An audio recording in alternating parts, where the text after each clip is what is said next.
It's the right answer. Perhaps. It's strange to be in a crowd and hear a language that is not your own. To see faces that are and aren't like yours. I miss the smells of Saharon. Tea and incense and the sea. Ferelden smells of wet dogs. Wow, that's insulting.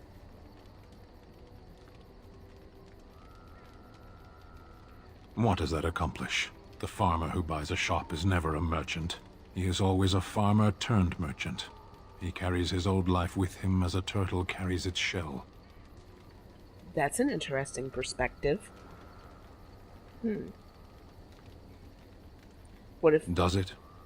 It's also his weakness. If he stumbles and falls over, it pins him on his back. It is better to armor yourself with no more than what you need. One life, one duty.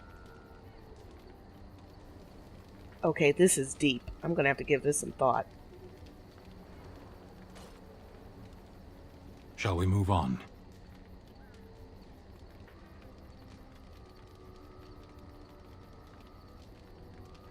As you wish.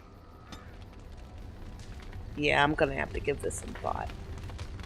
Something on your mind? Of course. Such as they are. That's a good question. There's plenty in Orlais, but who knows where they might be found. And the nearest Orlesian city is weeks away. If we go north and cross the sea, there's bound to be some in the Free Marches. Again, however, I just don't know where. I don't know anything about Grey Wardens in other lands. Excuse me? Here in Ferelden, there's our compound in Denerim at the palace, but that's it. Loghain will have control over that and be watching it, no doubt. Beyond that, the only place I know of is Weishaupt Fortress. That's the headquarters of all Grey Wardens in the Anderfelds, 1,000 miles from here. But I've no idea how to even contact them. So unless we try to get back to the compound in Denerim, I suppose the answer is no. There's nowhere for us to go. See? That's what I was saying. I imagine that eventually the Grey Wardens outside of Ferelden will wonder what's happened. Why there's no contact from Duncan or someone. They'll send someone eventually. Though who knows what Loghain's people in Denerim will tell them. Maybe they won't send anyone. We could try to contact them. But that would mean leaving Ferelden, and even if we did, they couldn't come back with us in time to stop the Blight. So that means whatever happens, it's up to us. Yeah, he doesn't even know how to do the joining, so... I don't think he knows. Eventually we would have to use the joining to make more Grey Wardens, right? But I don't know how to do the joining, or what's involved. I know it involves lyrium and some other magic, and that it's really difficult to prepare, but that's it. Unless we can find out more about the joining, I guess we better get used to the idea that there might only be 2 of us for now. Until more come from elsewhere. And where's the archdemon blood coming from? Just left? You mean just left Ferelden? I don't know. If there's an archdemon, however, we're supposed to be the only ones who can defeat it. And that means the Blight would grow unchecked. Eventually, other Grey Wardens in Orlais and other lands would hear about it, and they would come to fight it, but they wouldn't come in time to save Ferelden. There's no way. I'm not going anywhere. I didn't even want to ask that question. About the Grey Wardens, anyhow. Fair enough. Something on your mind? Of course. This sucks. He doesn't know. You never asked?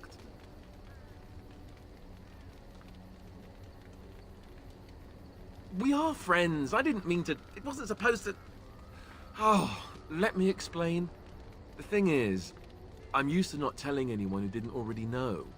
It was always a secret. Even Duncan was the only Grey Warden who knew.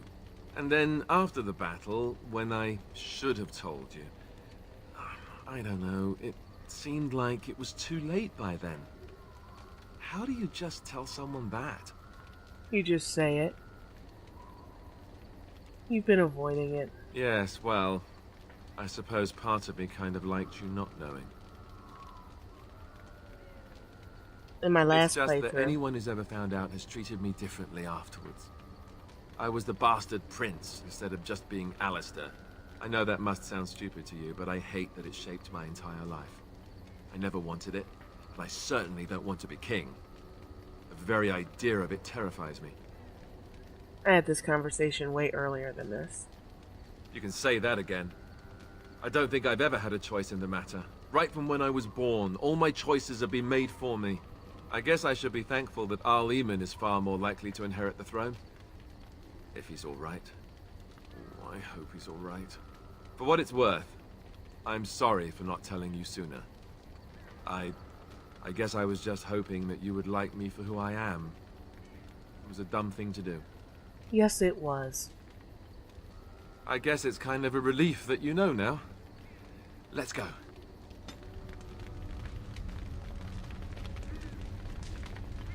Something on your mind? Of course.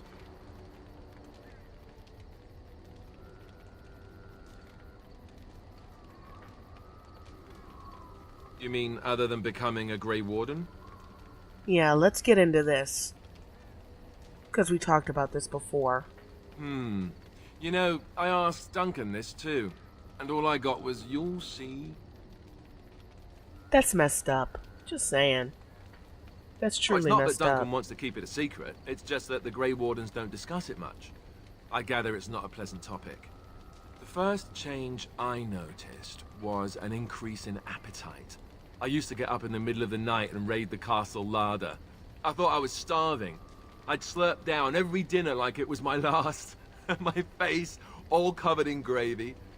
When I'd look up, the other Grey Wardens would stare, then laugh themselves to tears.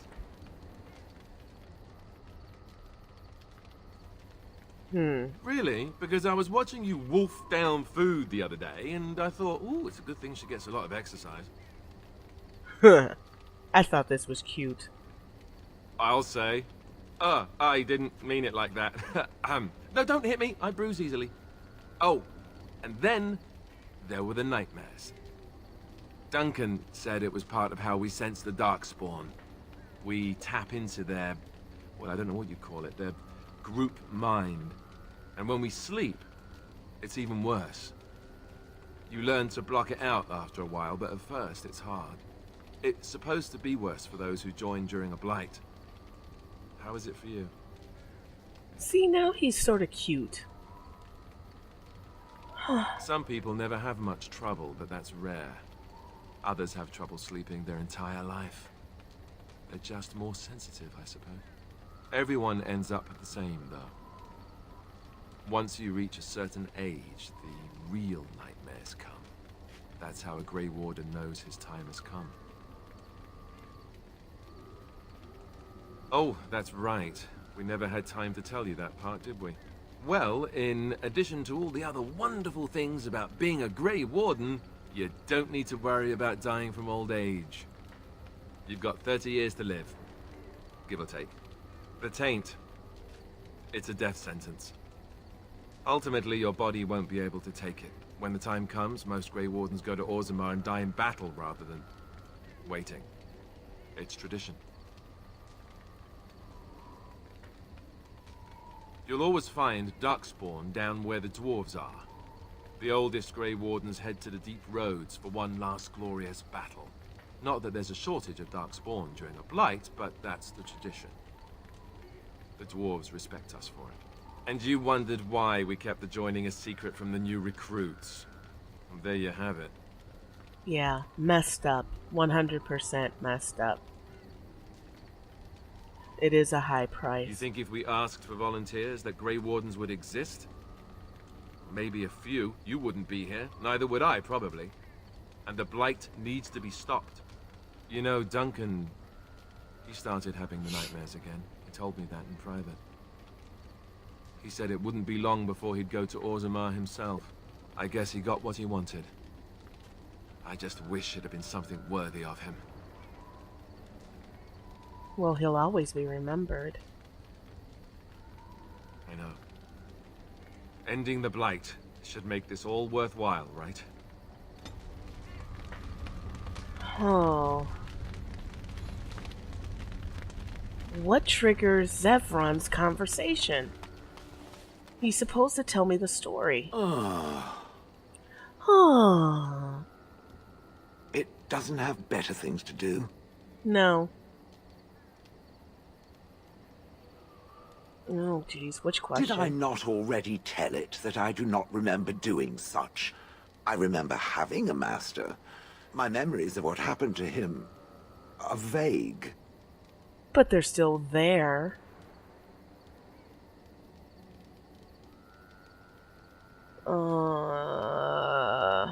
Clever and true. Oh, very well. Let me see what I can recall. My former master enjoyed experimenting upon me. I remember that much. There was tinkering with spells, and then the crystals. He was very eager to alter my function, I think. Okay.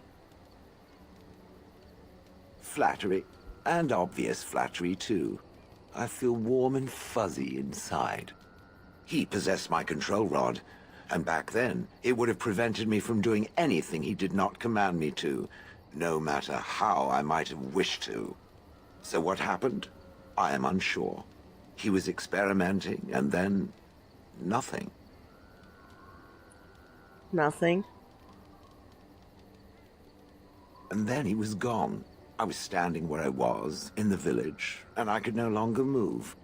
The villagers came, poked and prodded me in fear, and then realized they could neither move me nor destroy me. So they simply left me. And in time, I forgot I hadn't stood there all along. That's sad.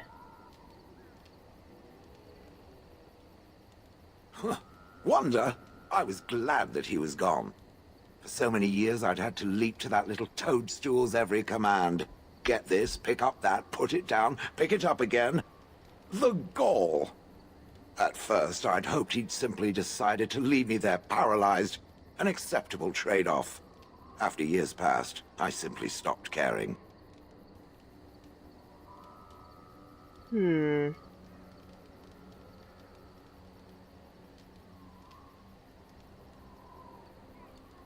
I don't know which one to choose. Frightened by the prospect, is it? It should be.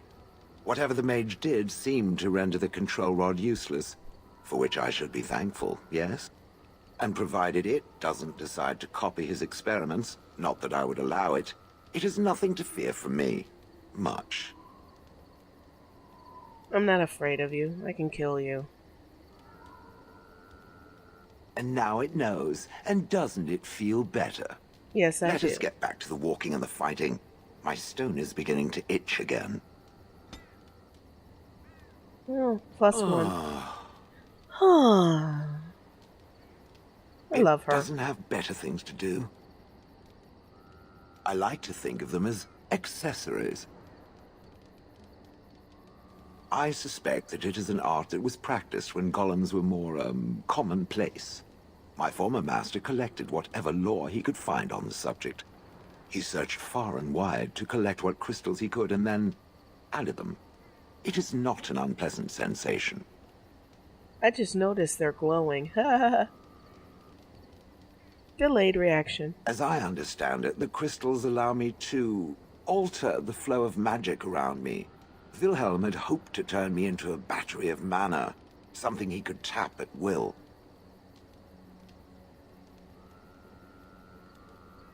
Some of the crystals increase the presence of mana, some absorb or reflect spells. There are various kinds. All I can promise is that should it ever find one of these crystals, I can likely tell it the function and what it would do if added to me. Okay. Wilhelm said they came from the deep roads. So, anywhere such things end up, I suppose. That answers its question, I assume? Unless it has more. I do not sleep, so yes, and I thank it for reminding me. Try to imagine, if it will, what it would be like to be surrounded by nothing but boring peasants, all oblivious to it. Okay. And then there were the birds. A whole village full of pigeons and ravens and sparrows all perching on me day in and day out.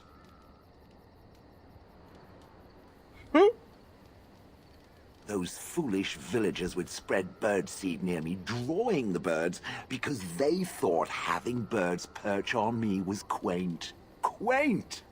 If there hadn't been the occasional kind soul to scour me clean, I don't care to discuss this anymore.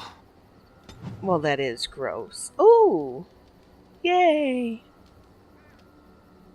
I've watched a lot of humans in my time. It should be aware that I've decided that it is not much like any of them. Is that good or bad?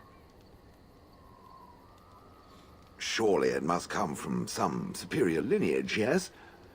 Some breed of flesh creature that has decided to elevate its genetic stock above its natural shortcomings? Well, she's an elf. Then that must be it. The humans have always spoken about elves being inferior, but obviously this is their own stupidity talking. I would appreciate if it didn't spread around that I said anything. Humans might start to get the wrong idea. They might start thinking their race is not completely hopeless. Now, let us crush something into a fine paste before it starts to think I've gone all soft. Perish the thought. That's an underlying theme in BioWare games. Something thinking the human race is stupid. Interesting. I await your command. Okay. At times, perhaps. A world full of people and buildings and things was all very foreign to me. If I wished companionship, I ran with the wolves and flew with the birds. If I spoke, 'twas to the trees.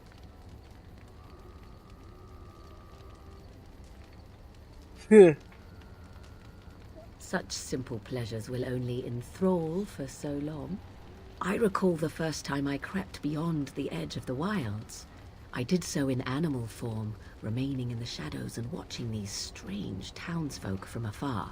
I happened upon a noblewoman by her carriage, adorned in sparkling garments the likes of which I had never before seen. I was dazzled.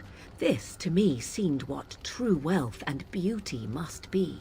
I snuck up behind her and stole a hand mirror from the carriage. 'Twas encrusted in gold and crystalline gemstones, and I hugged it to my chest with delight as I sped back to the wilds. Thief. Flemeth was furious with me. I was a child and had not yet come into my full power, and I had risked discovery for the sake of a pretty bauble. To teach me a lesson, Flemeth took the mirror and smashed it upon the ground. I was heartbroken.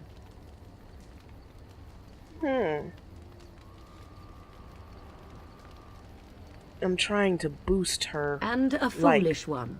Flemeth was right to break me of my fascination. Beauty and love are fleeting and have no meaning. Survival has meaning.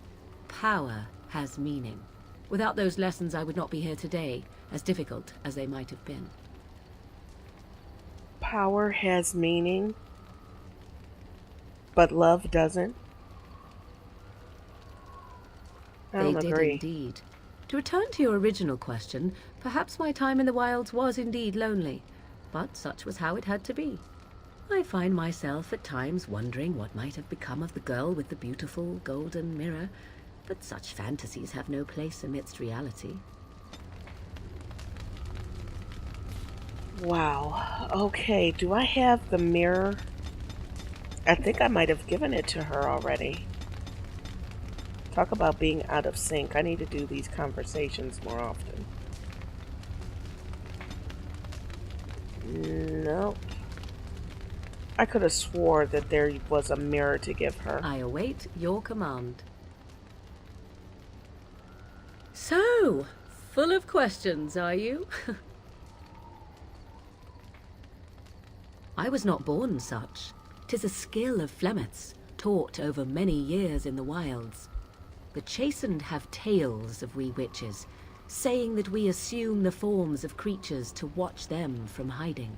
When a child is alone and separate from his tribe, that is when we strike, dragging the young boy kicking and screaming to our lair to be devoured. A most amusing legend. And creepy. Changing her form, certainly.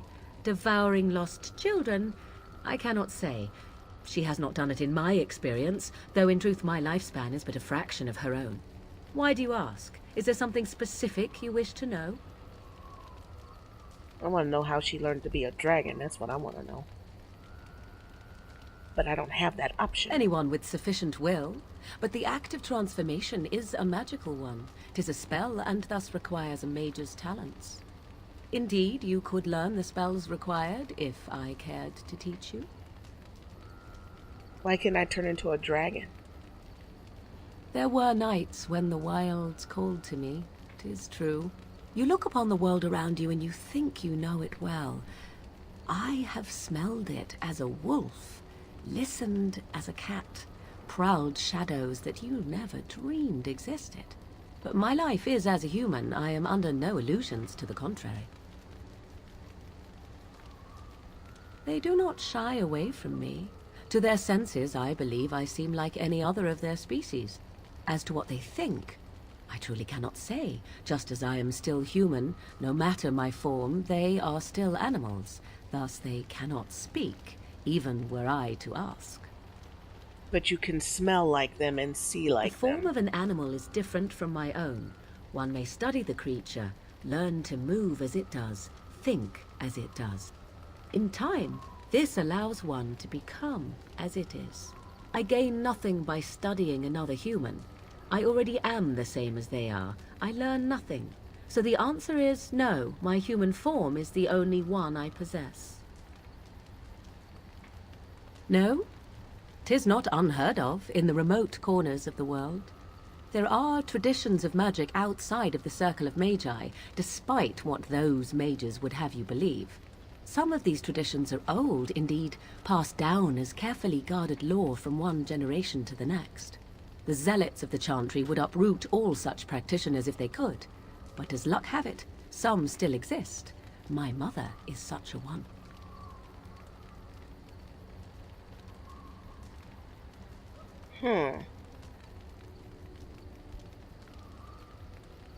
Yeah. I'm shocked that you think so, being a mage of the circle as you were.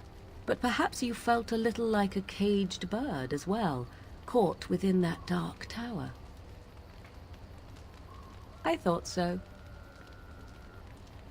Indeed.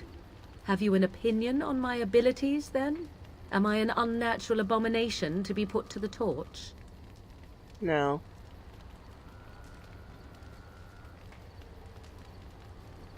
A most practical opinion. Far more so than any man I have spoken to. But enough of such talk. Let us proceed, lest the dust gather on us.